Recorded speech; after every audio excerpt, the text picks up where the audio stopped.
Hey there, and welcome to a brand new deep dive. Today, we're getting our hands dirty with a topic I think that's close to every gardener's heart, pruning. We've got an incredible resource from NC State Extension just waiting to be explored, filled with practical tips and techniques that will honestly have your plants thriving. It's fascinating how often we underestimate the power of a good prune. Yeah. It's not just about aesthetics, although Yeah. a well-pruned plant is certainly a sight to behold.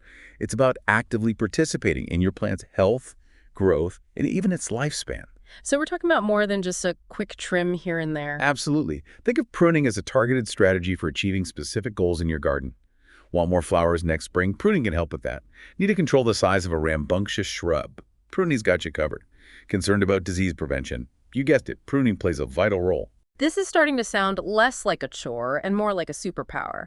But before we get carried away with our pruning shears, this NC State guide really emphasizes the importance of timing. It seems like when you prune is just as crucial as how you prune. Couldn't agree more. Plants, like all living things, have, their own rhythms and cycles. Pruning at the wrong time can be like interrupting a symphony right at its climax, not the effect we're going for.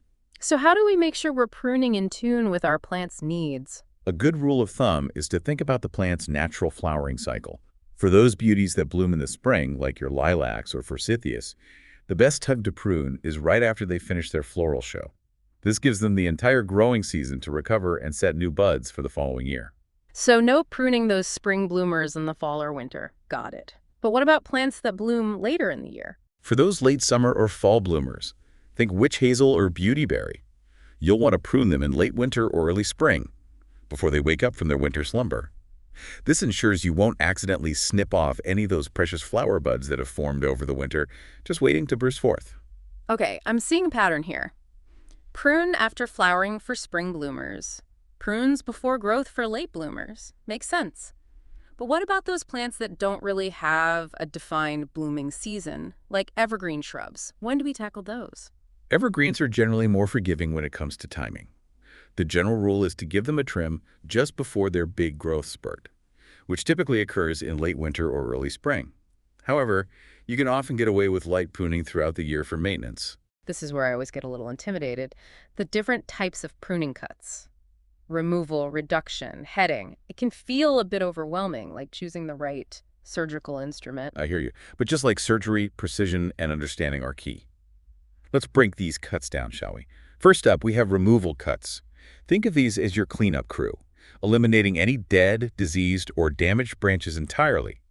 You want to make a clean cut right back to the branch collar, that slightly swollen area where the branch meets the trunk, or a larger branch. So we're talking about completely removing the problem branches, no lopping off halfway. Precisely. And here's why that branch collar is so important. It contains special cells that help the plant heal quickly and resist decay. Cutting into the branch collar is like leaving a wound open to infection. We want to avoid that at all costs. Got it. Clean cuts right back to the branch collar. Yeah. What about those reduction cuts you mentioned? Those seem a bit more strategic. Exactly. Reduction cuts are your go-to for decreasing the overall size of a branch or even the height of a plant, all while preserving its natural shape. Instead of just chopping off the top, which, by the way, we'll get to in a bit, you're carefully selecting a lateral branch further down and making your cut just above that. So it's about working with the plant's existing structure to create a more compact form. You got it. It's like giving your plant a gentle nudge in the right direction. Now, speaking of those heading cuts, they're all about encouraging bushier growth. So if you want a hedge that's thick and lush or a shrub that's bursting with blooms, heading cuts are the way to go. You're catching on quickly. Heading cuts involve trimming back the tip of a branch to a bud, which stimulates new growth from that point, creating a fuller, more compact form. It's the secret to those perfectly manicured hedges you see in formal gardens. So we've got our removal cuts for taking out the bad guys, our reduction cuts for shaping and downsizing, and our heading cuts for encouraging bushy growth. This is starting to feel like a pruning toolkit. But before we get too snip happy, this NC State guide mentions a 1/3 rule that seems pretty important. What's the deal with that? Yes, the 1/3 rule, a golden rule of pruning. It's a simple but crucial guideline that reminds us not to get carried away. Essentially, it suggests that you should avoid removing more than 1/3 of a plant's total crown. That's all the branches and foliage in a single year. So even if I'm feeling ambitious, I should resist the urge to give my shrubs a major haircut all at once. Exactly. It's all about moderation. You see, plants put a lot of energy into growing those branches and leaves. Removing too much at once can stress them out, making them more susceptible to diseases and pests. It's like recovering from surgery. You need time to heal and regain your strength. Makes sense. It's better to take a gradual approach and let the plant acclimate over time. Speaking of things we should avoid doing to our plants, I have a feeling we need to talk about topping. I've heard that's a big no-no in the pruning world. You heard right. Topping, which involves indiscriminately chopping off large branches back to stubs, is like performing major surgery with a blunt instrument. It might seem like a quick fix for reducing size, but it's actually one of the most harmful things you can do to a tree, and even shrubs. Okay, I'm sensing this is a topic you're passionate about, but I have to admit I'm a little confused. Why is topping so bad? It seems like it would achieve the goal of making a tree smaller. On the surface, maybe. But let's look below the surface. Topping creates large open wounds that are slow to heal and act like welcome signs for insects and diseases. Plus, it often results in a flush of weak, unsightly regrowth that's prone to breaking. So instead of a beautifully shaped, healthy tree, you end up with something that looks more like a bunch of broomsticks sticking out of the ground, just waiting to cause problems. You got it. Remember, we want to work with the plant's natural growth habits, not against them. And topping is the definition of going against the grain. Duly noted. No topping allowed.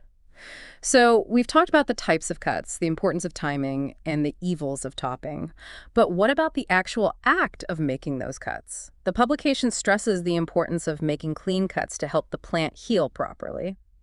What are the keys to achieving a smooth, surgeon-like cut? It all starts with using the right tool for the job. Sharp and clean, of course, but regardless of the tool, the goal is always the same. A smooth, not jagged, cut at the proper angle. This minimizes stress on the plant and allows it to heal quickly and efficiently. I imagine it's kind of like the difference between tearing a piece of paper and using scissors to cut it. Exactly. Now, for larger branches, this NC State guide recommends a special technique called the 3-cut method. Think of it as the gold standard for ensuring a clean removal without causing any unnecessary damage to the tree. The 3-cut method. Sounds intriguing. Walk us through it. Picture this. You're facing a branch that needs to go, but it's a bit on the hefty side. The first cut is what we call an undercut. You'll make this cut a few inches out from the branch collar, sawing upward about 1/3 of the way through the branch. So we're not going for a full cut just yet. We're creating a kind of safety notch. Exactly. This undercut prevents the bark from tearing down the trunk when you make the main cut, which would be like if that paper ripped down the middle instead of cutting cleanly. Okay, so we've got our safety cut. What comes next? Now for the second cut. This one's made just outside the first cut, sawing downward through the entire branch. This step removes most of the weight, making that final cut much safer and easier to control. So it's like we're carefully dismantling the branch in stages. No brute force required. Okay, we've made our undercut and removed most of the weight. What's the final step? Now for the grand finale. The final cut. You'll make this cut just outside the branch collar, once again at the proper angle. And voila, the branch is gone, leaving behind a clean wound that will heal properly. 3 cuts, strategically placed to ensure a clean, healthy removal. Got it. Now, I have a confession to make. I used to be a firm believer in wound paint, thinking I was doing my trees a favor by sealing those pruning cuts and protecting them from disease. But this NC State publication actually debunks that myth, doesn't it? It does. For years, wound paints were touted as a cure-all. But research has shown that they're not necessary and can even hinder the tree's natural healing process. Wait, so my attempts at helping were potentially making things worse. It's a common misconception. You see, those wound paints can trap moisture around the cut, creating the perfect breeding ground for decay organisms. It's like wrapping a damp bandage around a wound and hoping for the best. Wow, you live and you learn. I'm glad we're setting the record straight, so less is more when it comes to treating those pruning wounds. Exactly. Trust in the plant's natural ability to heal itself. Will do. Now we've covered a ton of ground here, from understanding different pruning techniques to debunking common myths. But what about putting this knowledge into action? I'm ready to grab my pruning shears and head out to the garden. But I imagine there's more to it than just, knowing how to make the cuts. This NC State Extension publication we've been, digging into, it also dives into some practical applications for different plant types, right? Absolutely. This guide is a treasure trove of practical advice. It covers everything from rejuvenating overgrown shrubs to shaping hedges like a pro.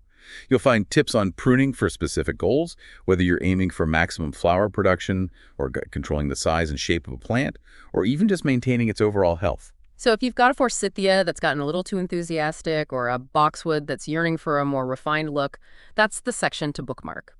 But before we wrap up our deep dive into the world of pruning, there's one more fascinating tidbit from this NC State guide that I wanted to touch on. They talk about something called bark inclusion, which sounds a bit ominous, to be honest. Have you ever encountered this? Bark inclusion is definitely something to keep an eye out for when you're pruning, especially on younger trees.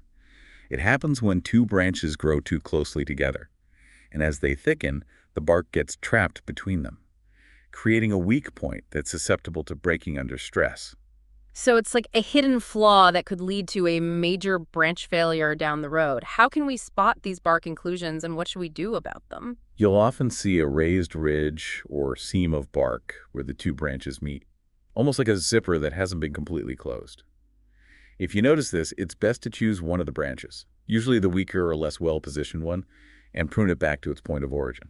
So it's like playing the role of mediator in a plant-on-plant conflict. Sometimes a little separation is the best solution. Exactly. It might seem drastic, but it's always better to address the issue early on than to risk a major branch breaking later, which could cause significant damage to the tree and anything around it. Sound advice. Well, I have to say this deep dive has completely changed my perspective on pruning. I used to think it was just about aesthetics, but now I realize it's so much more than that. It's about understanding your plants, communicating with them through these intentional cuts, and ultimately helping them thrive. That's beautifully said. It's about working with nature, not against it. And the rewards, as any gardener knows, are well worth the effort. A well-pruned garden is a joy to behold, a testament to the fascinating interplay between humans and the natural world. I couldn't agree more. It's a rewarding practice on so many levels. So, as we wrap up our deep dive, we hope you've gained some valuable knowledge and feel inspired to approach your next pruning session with confidence and a newfound appreciation for the art and science behind it. And remember, like any skill worth mastering, pruning takes practice. Don't be afraid to experiment. Observe how your plants respond and learn from each cut. And who knows, you might just discover a hidden talent for shaping those hedges or even creating your own topiary masterpieces. Now, there's a thought. Though I might start with something a bit less ambitious, like mastering that three-cut method for starters. Every expert was once a beginner. And on that note, we'll leave you with a final thought to ponder. If pruning is all about making strategic cuts to promote healthier, more vibrant growth, are there other areas of your life where a little trimming could lead to positive change? Something to think about as you head out into your gardens and beyond. I love that. Thanks for joining us on this deep dive, and we'll see you next time for another fascinating exploration into a topic that's sure to grow on you.